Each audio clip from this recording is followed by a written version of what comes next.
আপনার স্ত্রীটা, আপনার মেয়েটা, তারা ওই নাটকের মতো করে পরিবার সাজাতে চায়। যেমন নাটকের মধ্যে দেখে কত রকম মনোরঞ্জন, সিনেমার মধ্যে দেখে কত রকম মনোরঞ্জন। আরে এগুলা তো তৈরি করা, একজন নির্দেশ দেয়, লেখা থাকে, সেই অনুযায়ী অভিনয় করে। অভিনয় আর বাস্তব জীবন এক নয়। কিন্তু যে পরিবারের সদস্যরা যত বেশি সিনেমা দেখে, সেই পরিবারের সদস্যদের পরিবারে তত সুখ থাকে না।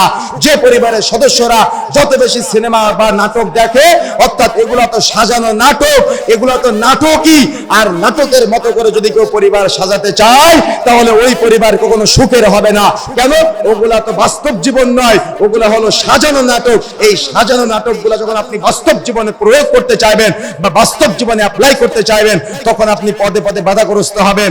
আপনার স্ত্রী আপনার মন মতো চলবে না, বা আপনিও বা বোনেরা যারা আছেন তারাও স্বামীকে মন মতো পাবে না। আরে বাস্তবতা আর নাটক তো এক নয়।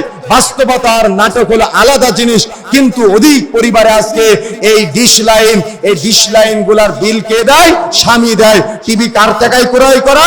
স্বামীর টাকায় ক্রয় করা। এই টিভিতে যে সিনেমাগুলা দেখা হয়, কার অনুমতিতে দেখা হয়?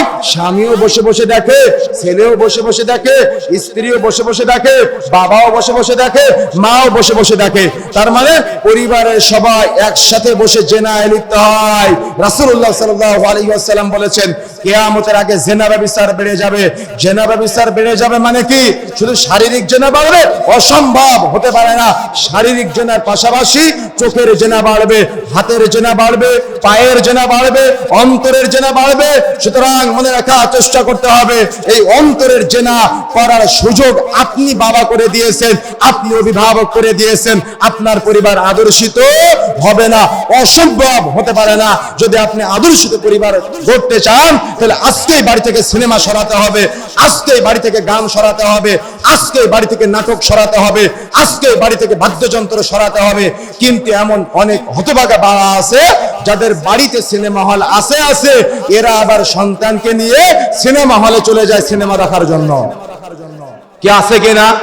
এমন অনেক হতভাগা বাবা মা আছে যারা সন্তানকে নিয়ে সিনেমা হলে চলে যায় সিনেমা দেখার জন্য। সুতরাং প্রিয় বন্ধুরা আমার, যে কথা বলতে চাচ্ছিলাম, মনে রাখার চেষ্টা করতে হবে আমাদের।